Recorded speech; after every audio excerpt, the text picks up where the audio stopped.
Assalamualaikum warahmatullahi wabarakatuh. Kembali lagi dengan saya Sifa Aulia dari Prodi Pendidikan Ekonomi Universitas Pancasakti Bekasi dengan nomor NIM yaitu 18720500008.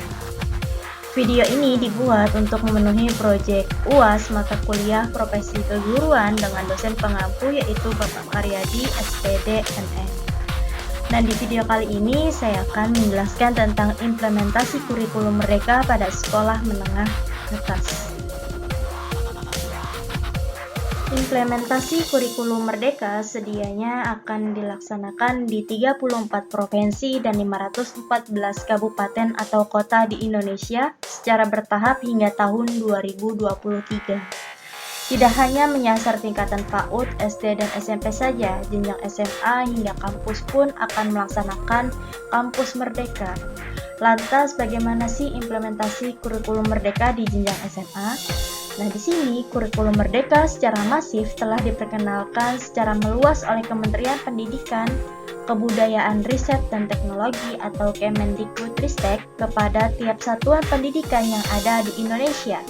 Penerapan mengenai kurikulum Merdeka telah diatur dalam Keputusan Mendikbudristek nomor 162/N/2021 tentang sekolah penggerak. Nah, di sini harapannya secara bertahap kurikulum Merdeka dapat diimplementasikan secara merata pada tiap satuan pendidikan mulai dari tingkat dasar seperti SD dan SMP, kemudian tingkat SMA atau SMK, dan sampai ke tingkat perguruan tinggi. Sebagaimana dikutip laman Kemendikbudristek, kurikulum Merdeka telah diimplementasikan di 142.265 satuan pendidikan di Indonesia. Pada satuan pendidikan tingkat SMA dan sederajat tercatat sudah diaplikasikan di 6.448 SMA, 6.863 SMK, 215 madrasah ibtidaiyah atau MI, dan 64 madrasah aliyah atau MA. Kurikulum Merdeka sendiri disusun dengan memperhatikan bagaimana pengaplikasiannya di masing-masing jenjang pendidikan, khususnya dalam implementasi kurikulum Merdeka SMA. Ada beberapa hal penting yang menjadi sorotan, salah satunya adalah penghapusan UN atau Ujian Nasional bagi SMA.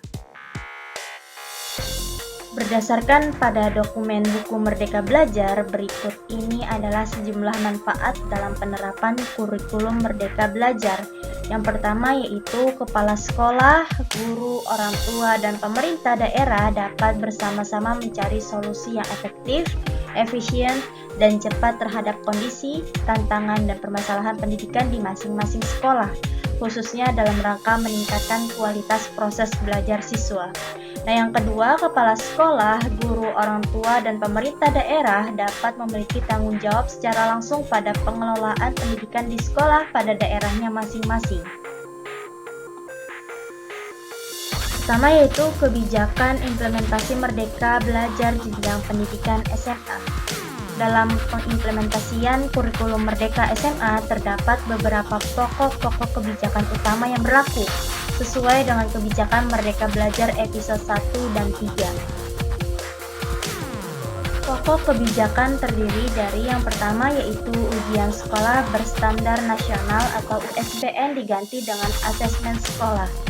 Nah, di sini alasan dari penggantian ini adalah untuk mengembalikan hak menilai dari proses dan hasil belajar siswa sepenuhnya kepada sekolah. Sekolah dianggap memiliki ruang tanggung jawab luas dalam memberikan penilaian kepada masing-masing peserta didiknya, tentu dengan tetap mengacu pada standar proses yang berlaku. Nah, yang kedua, ujian nasional atau UN diganti dengan asesmen kompetensi minimum dan survei karakter atau AKM-SK.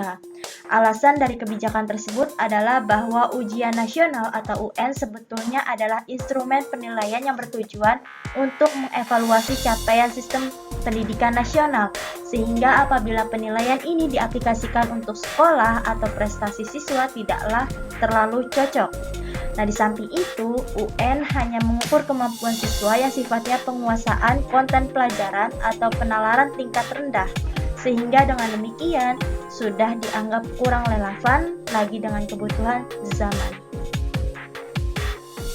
Lanjut, yang ketiga yaitu penyusunan RPP oleh guru yang dibuat dengan lebih efektif, efisien, dan berorientasi pada pembelajaran siswa.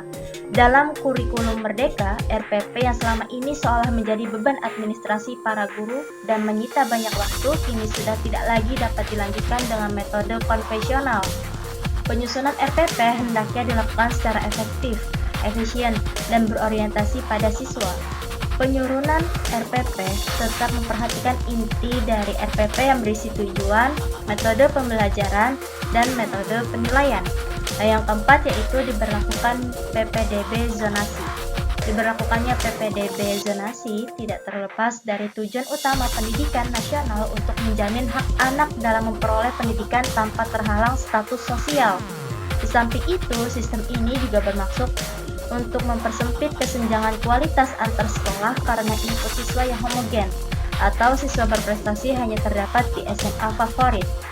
Adapun berdasarkan pada Permendikbud nomor 44 tahun 2019, aturan mengenai PPDB zonasi adalah mengikuti skema berikut, yaitu jalur zonasi berbobot minimal 50%, jalur afirmasi berbobot minimal 15%, jalur perpindahan dapat diisi maksimal 5%, apabila terdapat kuota sisa, maka dapat dibuka jalur prestasi maksimal 30%. Kriteria dari jalur prestasi ini adalah didasarkan dari prestasi di bidang akademik maupun non-akademik.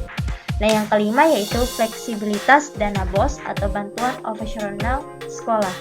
Dana BOS adalah hak setiap satuan pendidikan yang ada di Indonesia. Penggunaan dana BOS hendaknya secara fleksibel dapat dikelola oleh sekolah demi mendukung terpenuhnya kebutuhan sekolah, termasuk menunjang kesejahteraan guru honorer.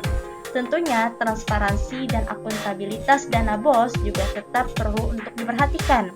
Merujuk pada Permendikbud nomor 8 dan 14 tahun 2020 tentang dana BOS, maka ada beberapa hal yang penting untuk disorot. Salah satunya adalah dalam hal penggunaan dana yang lebih fleksibel atau tanpa ada pembatasan dan maksimal 50% dapat digunakan untuk guru non-ASN sesuai dengan ketentuan atau kecuali di masa pandemi COVID-19.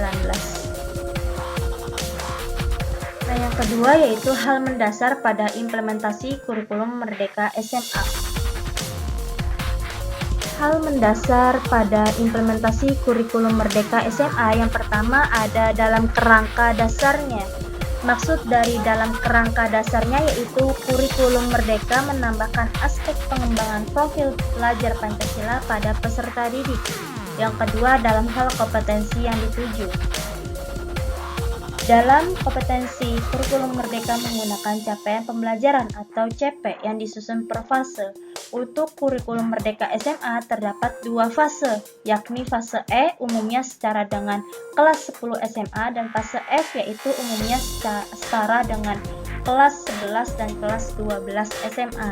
Nah, yang ketiga yaitu dalam segi pembelajaran. Dalam kurikulum Merdeka, pembelajaran menggunakan model pembelajaran terdiferensiasi sesuai tahap capaian peserta didik.